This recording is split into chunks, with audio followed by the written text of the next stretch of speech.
बच्चों इस लेक्चर में हम स्टार्ट करेंगे cash flow from investing activities. Pro forma अभी आपने देखा है, ज़रूरी है कि परफॉर्मा आपके सामने हो। आपकी बुक्स आपके पास है तो बुक ओपन कर लीजिए। तो बेटा अब हम डिस्कस क्या करने जा रहे हैं कि इन्वेस्टिंग एक्टिविटीज़ होता क्या है। बच्चों देखिए, बिजनेस की कई इन्वेस्टमेंट्स होती हैं, लैंड है, बिल्डिंग है, प्लांट है, मशीनरी है, लोन्स एंड एडवांसेस है, इन्वेस्टमेंट्स हैं। तो इन कारणों से पैसा आता जाता रहता है। अब आता कैसे है? Of course when you sell, आपने लैंड को बेचा तो पैसा आ गया, आपने लैंड को खरीदा तो पैसा चला गया। सो इट्स ऑल अबाउट कि पैसे आने और जाने रिकॉर्ड होते हैं ऑन अकाउंट ऑफ इन्वेस्टमेंट, जो कि आपकी लैंड के रूप में हो सकती है, जो कि आपकी बिल्डिंग के रूप में हो सकती है, प्लांट एंड मशीन के रूप में हो सकती है, इन्वेस्टमेंट्स के रूप में हो सकती है, लोन्स एंड एडवांसेस के रूप में हो सकती है। तो इन कारणों से, इन इन्वेस्टिंग एक्टिविटीज़ के कारण अगर आपके पास पैसे आ रहे हैं, आपने लैंड को बेचा, पैसा आया तो प्लस हो जाता है कि पैसा आया, इनफ्लो के रूप में आता है। और एट द सेम टाइम अगर आप लैंड बेच रहे हैं, आप लैंड खरीद रहे हैं, अगर आप लैंड खरीद रहे हैं, आप बिल्डिंग खरीद रहे हैं, तो आपका पैसा चला जाएगा, नेगेटिव के रूप में आता है, आउटफ्लो के रूप में आता है। तो बेचेंगे तो पैसा आएगा प्लस, और अगर आप उसको खरीदते हैं तो पैसे चले जाएंगे, तो ये आउटफ्लो के रूप में आता है, नेगेटिव के रूप में आता है। अब बेटा परफॉर्मा आई होप आपके सामने इंश्योर कीजिएगा। इसमें हम क्या दिखा रहे हैं? टेंजिबल्स, इनटेंजिबल्स, इन्वेस्टमेंट्स। बेटा इन्वेस्टमेंट में यहाँ जो परफॉर्मा है अदर देन मार्केटेबल दिया है। आप समझिएगा मार्केटेबल सिक्योरिटी को अदर देन क्यों किया गया है। जो मार्केटेबल सिक्योरिटी है उसको हम कैश एंड कैश इक्विवेलेंट्स में लेके जाते हैं, इसीलिए उसको यहाँ पर नहीं लिया जाता। तो इसीलिए जो लिखा हुआ है other than marketable security word आ गया है। देन बेटा लोन्स एंड एडवांसेस हैं। उसके बाद आपको कोई इनकम आ रही है, जैसे रेंट आया आपको। रेंट भी क्यों आता है? On account of investments. आपने कोई इन्वेस्टमेंट किया प्रॉपर्टी के अंदर, whenever you are keeping any property as your investment, तो आपको जो वहाँ से रेंट आएगा तो वो आपको यहाँ मिलेगा। That is inflow out of investing activity. पैसा आ रहा है, आपको डिविडेंड मिला, आपको इंटरेस्ट मिला। तो बेटा ये सब हमारे इनफ्लो होते हैं जो as a plus item show होते हैं। और उसके बाद अगर आप इनमें इन्वेस्टमेंट करते हैं, कोई एसेट खरीद लेते हैं, पैसा चला जाता है आपका, तो वो सब एज ए आउटफ्लो के रूप में आ जाएगा। और आपका फाइनल आंसर, अगर पैसे आ रहे हैं तो cash flow from investing activity, और अगर पैसे हमारे जा रहे हैं तो उसको हम कैसे बोलते हैं? Cash use in investing activities. बच्चों इस गिवन क्वेश्चन में हमें cash flow from investing activities calculate करना है। ओके, तो सबसे पहले बेटे हम वर्किंग नोट्स बना लेते हैं, जो कि हमारा यहाँ पर है। एक तो हम इन्वेस्टमेंट्स अकाउंट का लेजर बनाएंगे और एक बनाएंगे जो हमें फिक्स एसेट्स का दिया हुआ है उसका लेजर। ओके, अब बेटे इन्वेस्टमेंट्स हमारी एसेट है, एसेट का ओपनिंग बैलेंस डेबिट में लिखेंगे। तो बेटे यहाँ पर क्या आएगा आपका? To balance BD।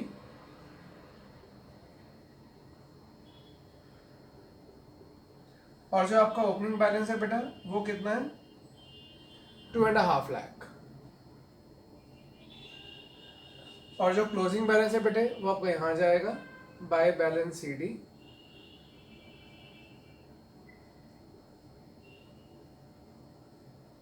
5 लाख।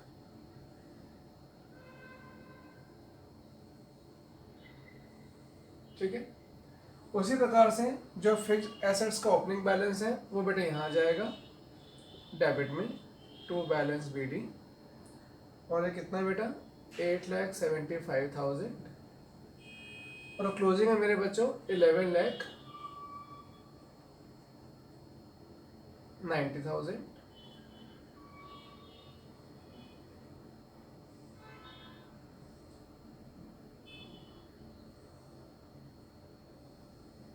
ठीक है, ओपनिंग आ गया, क्लोजिंग आ गया।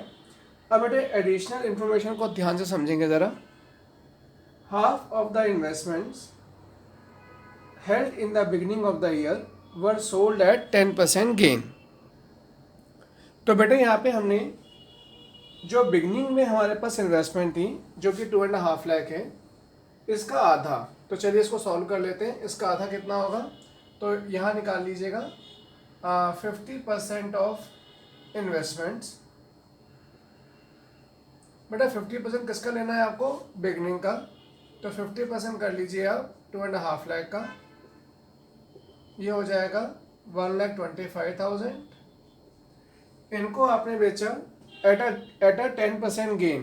तो बेटा अब इनका यानी कि 1,25,000 का आप 10% निकाल लीजिएगा, ये बेटे आपका गेन आ जाएगा ₹12,500। इस गेन को आप यहाँ ऐड कर दीजिएगा, gain on sale of investment 12,500। तो बेटे ये आपका क्या आ जाएगा 1,37,500। ये हमारा क्या आ गया बच्चों, सेल प्रोसीड्स ऑफ इन्वेस्टमेंट्स, यानी 1,25,000 की इन्वेस्टमेंट को हमने 1,37,500 में बेचा और हमें गेन कितना हो गया 12,500 का।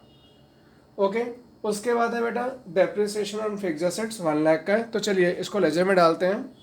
देखो बेटा जो हमें गेन हुआ है वो इस तरफ आएगा, to gain on sale of investments,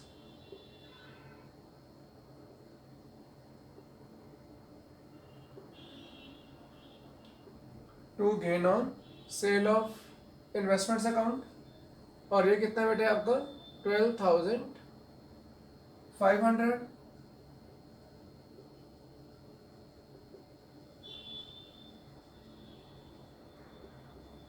उसके बाद बेटे जो पैसे आए हैं अगर आप उसकी जर्नल एंट्री बनाएं तो क्या बनती है, bank account debit to investments account. तो यहाँ बेटा क्या आ जाएगा आपका बाय बैंक अकाउंट। ये क्या रिप्रेजेंट कर रहे हैं मेरे बच्चों, आपकी सेल प्रोसीड्स। कितना पैसा आया 1,37,500। उसके बाद बेटे हमें देखिए ये तो हमने सारा पोस्ट कर दिया। उसके बाद बेटे आपको डेप्रिसिएशन दिया हुआ है, तो डेप्रिसिएशन यहाँ आ जाएगा आपका बाय डेप्रिसिएशन अकाउंट, ये फिक्स्ड एसेट्स के ऊपर है। और ये कितना मेरे बच्चों आपका 1 लाख रुपए। अब बेटे लेजर्स को बैलेंस कर देते हैं। ये आपका हो जाएगा 5 लाख प्लस 137,500 बराबर 6,37,500। यहाँ भी लिख दीजिए 6,37,500। इसमें से बेटा ये दोनों माइनस कर दो तो ये कितना आ जाएगा आपका 3,75,000। और बेटा ये हमारी क्या कैसे आया है, ये बैलेंसिंग फिगर है। अब ध्यान से समझना, मेरा इन्वेस्टमेंट का जो बैलेंसिंग फिगर है वो डेबिट में आ रहा है, एसेट्स का जो बैलेंसिंग फिगर है वो डेबिट में आ रहा है, यानी एसेट बढ़ रही है, यानी एसेट बढ़ रही है। अब सोचिए एसेट क्यों बढ़ रही है, क्योंकि आपने खरीदी। एसेट क्यों बढ़ रही है, क्योंकि आपने खरीद ली। तो यहाँ पे जब खरीदोगे तो आपकी जर्नल एंट्री क्या होती है, इन्वेस्टमेंट्स टू बैंक। तो बेटा यहाँ पे क्या आ जाएगा आपका टू बैंक अकाउंट। ये मैंने कैसे निकाला बेटा, this is the balancing figure. Okay, और ये क्या रिप्रेजेंट कर रहा है, परचेज ऑफ इन्वेस्टमेंट्स। अब बेटा ऐसे ही इस लेजर को बैलेंस कर लेते हैं। ये आपका टोटल आ गया 12,90,000। इसको मैं यहाँ पे लिख दूंगा 12,90,000 में से माइनस कर दीजिए 8,75,000, बैलेंस आ जाएगा आपका 4,15,000। अब बेटा ये भी क्या हो जाएगा आपका टू बैंक अकाउंट। क्या रिप्रेजेंट कर रहा है ये, बैलेंसिंग फिगर के रूप में आया। और ये क्या रिप्रेजेंट कर रहा है, बैलेंसिंग फिगर के रूप में आएगा ये। और क्या रिप्रेजेंट कर रहा है ये, परचेज ऑफ फिक्स्ड एसेट्स। अब बेटा यहाँ तक सबको क्लियर हो गया लेजर। अब बेटे हम इनकी सहायता से और गिवन क्वेश्चन की सहायता से cash flow from investing activities निकालते हैं। देखिए बहुत ध्यान समझना। देखो बेटा जो आपने सेल प्रोसीड्स हैं आपकी, उससे पैसे आ रहे हैं, जो सेल प्रोसीड्स हैं उससे पैसे आ रहे हैं, उनको यहाँ लिखिए आप proceeds from sale of investment.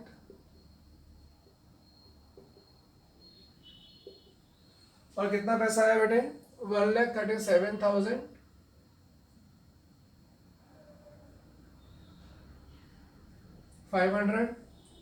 उसके बाद बेटे यहीं पर देखिएगा आपने परचेज किया है तो पैसे चले गए, यहाँ माइनस हो जाएगा परचेज ऑफ इन्वेस्टमेंट्स। कितना आएगा बेटा आपका ये 3,75,000, 3,75,000। अब बेटे फिक्स्ड एसेट्स में देखिएगा, फिक्स्ड एसेट्स में आपने ये परचेज किया है तो यहां लिखिएगा purchase of fixed assets,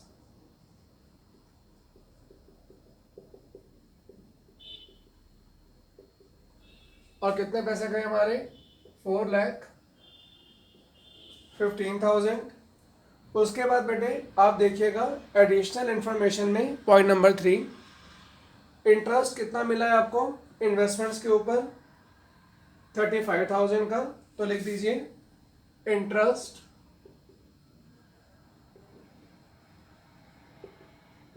received on investments, और ये में कितना मिला बेटा 35,000। उसके बाद है बच्चों हमें एक डिविडेंड भी मिला है इन्वेस्टमेंट्स पे, तो वो भी यहीं पर आएगा, डिविडेंड रिसीव्ड ऑन इन्वेस्टमेंट्स।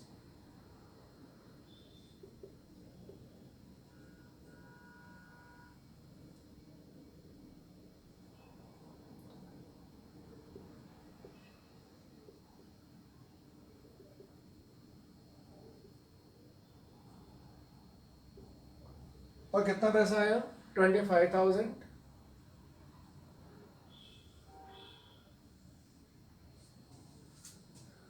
इनको टोटल कर लीजिएगा, दिस विल बी 5,92,500।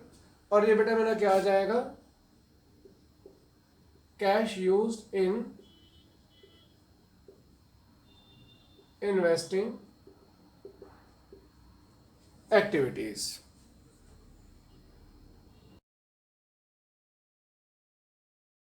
बच्चों इस गिवन क्वेश्चन में हमें निकालना है cash flow from investing activities. हमें इसके अंदर मशीन का ओपनिंग बैलेंस दिया हुआ है, आपके सामने है। ओपनिंग बैलेंस कहाँ आएगा, टू बैलेंस BD 4 लाख, और क्लोजिंग बैलेंस इस तरफ आएगा बाय बैलेंस CD 4,20,000। अब बेटे हमें इसके अगेंस्ट एक एक्यूमुलेटेड डेप्रिसिएशन के बैलेंस दिए हुए हैं, तो ध्यान रखिएगा मशीन का ओपनिंग बैलेंस यहाँ आ गया, तो जो आपका एक्यूमुलेटेड डेप्रिसिएशन है बेटा उसका ओपनिंग बैलेंस इस तरफ आएगा बाय बैलेंस BD। और कितना इसका ओपनिंग बैलेंस है बेटा 1 लाख, और जो क्लोजिंग बैलेंस है मेरे बच्चों वो इसका इस तरफ आ जाएगा टू बैलेंस कैरिड डाउन 1,10,000। बेटा यहाँ पे पहले आप ये समझो इस अकाउंट का मतलब क्या होता है, ये हमें क्या दिखाता है।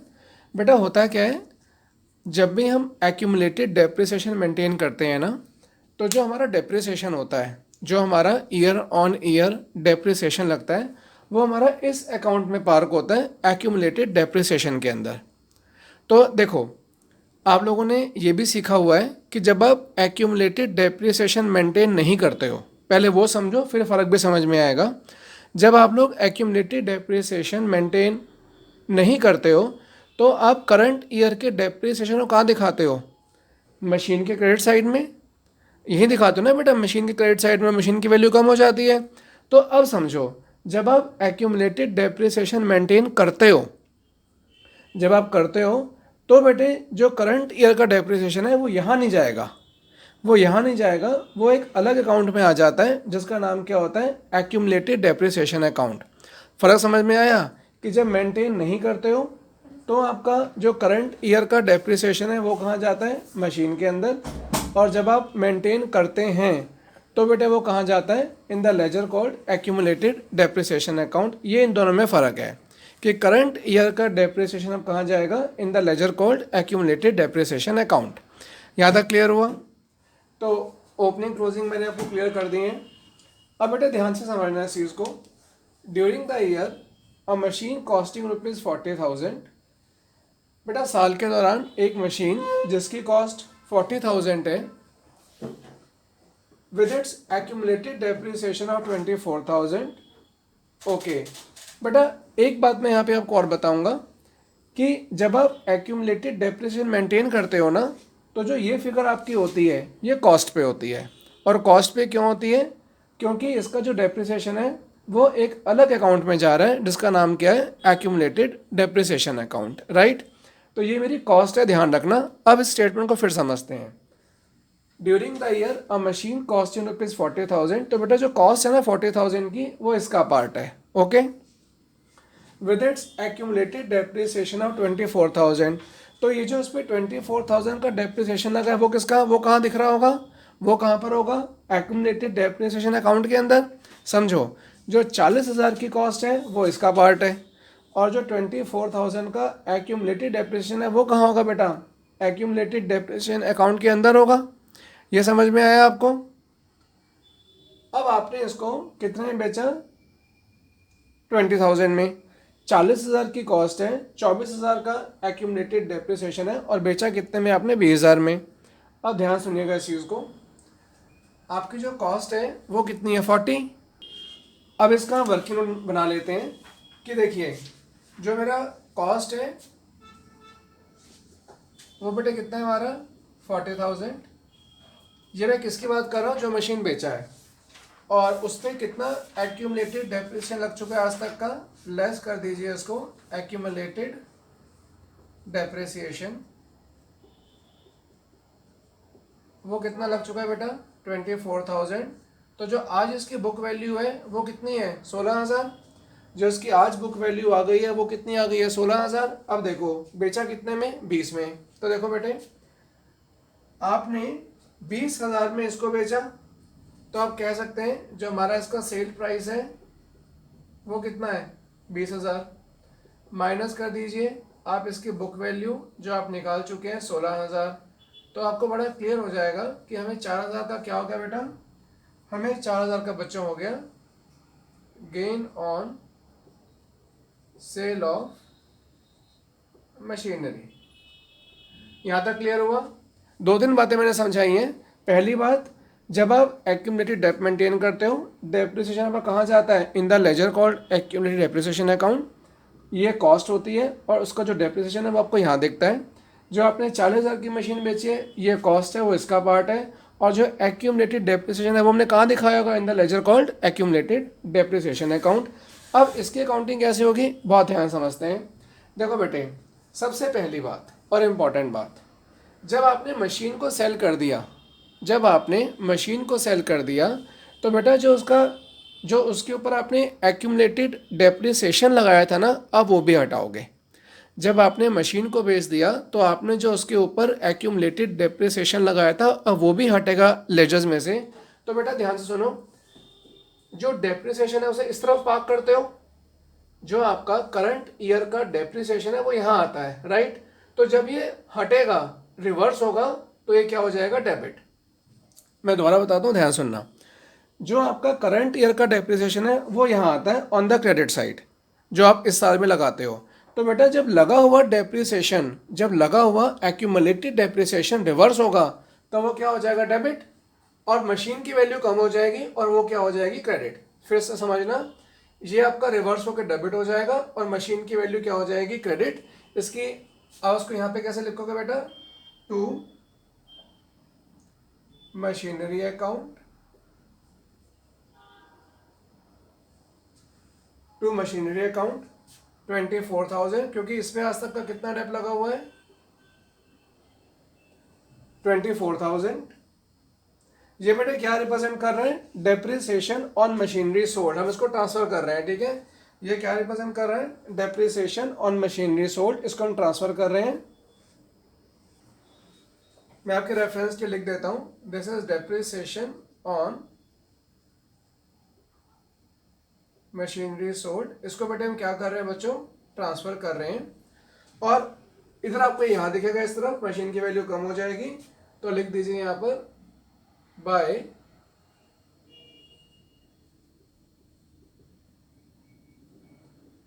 accumulated depreciation account. ठीक है, ये अगेन आपके रेफरेंस के लिए, this is depreciation on machinery sold. ठीक है, ये समझ में आ गया। अब बेटे जो हमें गेन हुआ है उसको यहां लिखेंगे, to gain on sale of machinery account.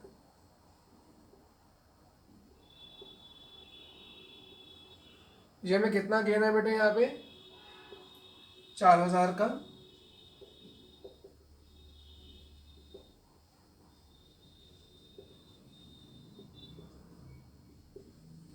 जो पैसे आएंगे बेटा वो यहाँ आ जाएगा बाय बैंक अकाउंट। ये क्या रिप्रेजेंट कर रहा है? सेल ऑफ मशीनरी को।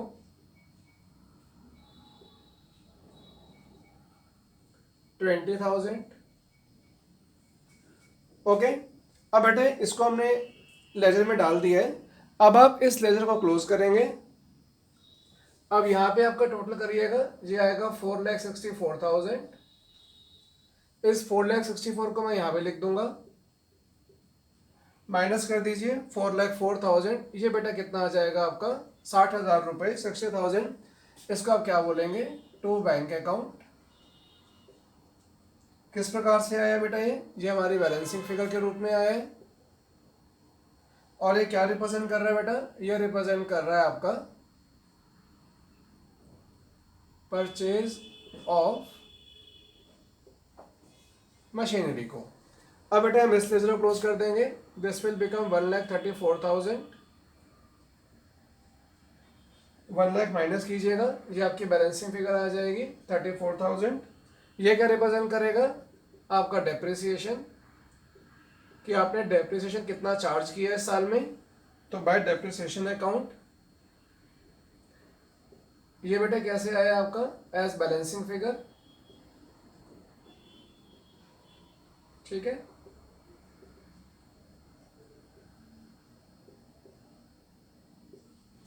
तो बेटा this is how we are done with the concept of here machinery account and accumulated depreciation account. अब बेटा यहाँ पर हमें वर्किंग नोट्स के रूप में एक पेटेंट्स का लेजर भी बनाना पड़ेगा। अब बेटे हम बनाएंगे patents account, ledger for patents. हमें इसका ओपनिंग बैलेंस गिवन है, वो यहाँ आ जाएगा बेटे टू बैलेंस BD, और वो है बच्चों आपका 2,80,000। इसका क्लोजिंग बैलेंस हमें गिवन है बाय बैलेंस CD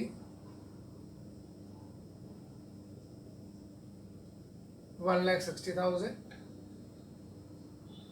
अब बेटे क्वेश्चन में ध्यान से देखिएगा। क्वेश्चन कहता है आपको पेटेंट्स आपने राइट ऑफ करे हैं 40,000 के, तो बेटे यहाँ पर क्या लिखेंगे आप? By amortisation account.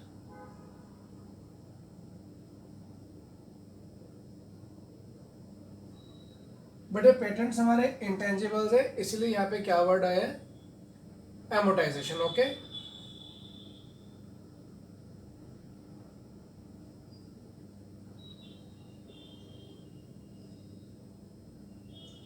$40,000।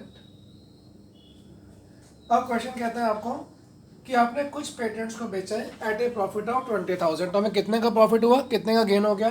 20,000 का। तो बेटा यहाँ लिख दीजिएगा to gain profit on sale of patents.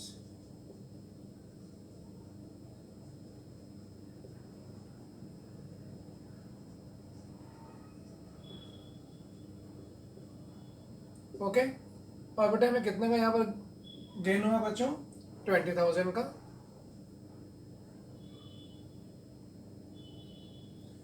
अब बेटा इसको बैलेंस करते हैं लेजर को। टोटल आ गया मेरा 3 लाख रुपए, 3 लाख। अब बेटा बैलेंसिंग फिगर हमारी कितनी आ रही है बच्चों? 1 लाख। अब बेटा देखो यहाँ पर जो ये 1 लाख आ रहा है ना, ये रिप्रेजेंट कर रहा है कि हमने पेटेंट्स को बेचा है। पेटेंट्स को हमने बेचा है, और कितने बेचा है? 1 लाख में। तो बेटा यहाँ क्या लिखोगे आप? By bank account. ये सेल को रिप्रेजेंट कर रहा है। और बेटा ये हमने कैसे निकाला है? ये हमारा है एज बैलेंसिंग फिगर। समझ में आ गया बेटे? अब बच्चों हमारा पेटेंट्स का लेजर भी तैयार है, मशीनरी भी तैयार है, एक्यूमुलेटेड डेप्रिसिएशन भी हमने कर लिया है। अब बच्चों नोट्स हमारे एक पेज पे सारे आप लोगों ने आई होप नोट कर लिए होंगे। अब हम इससे बनाएंगे cash flow from investing activities. अब ध्यान से देखो, जो आपने मशीनरी का लेजर नोट किया है अपने नोट्स के अंदर, अब वहाँ देख रहे हैं कि हमने मशीन कितने में बेचा?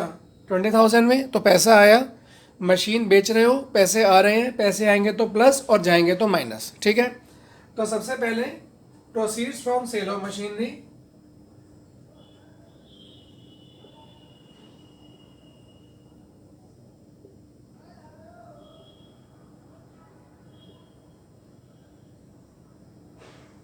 कितने पैसे है बेटा? 20,000 रुपये, 20,000। उसी में देखो आप लोग, आपने परचेज भी किया है तो पेमेंट भी किया आपने 60,000 का। आप पे कर रहे हैं, पैसे जा रहे हैं, इसलिए माइनस के रूप में रिप्रेजेंट होगा। पैसा जा रहा है तो नेगेटिव के रूप में आएगा। तो payment for purchase of machinery,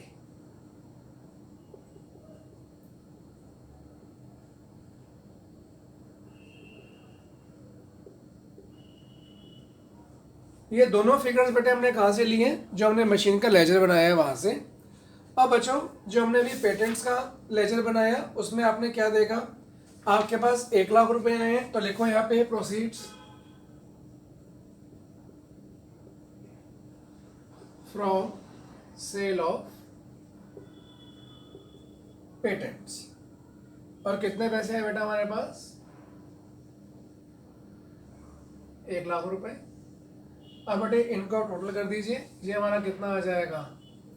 60,000, 60,000। और इसको कैसे रिप्रेजेंट करेंगे आप? Cash flow from investing activities.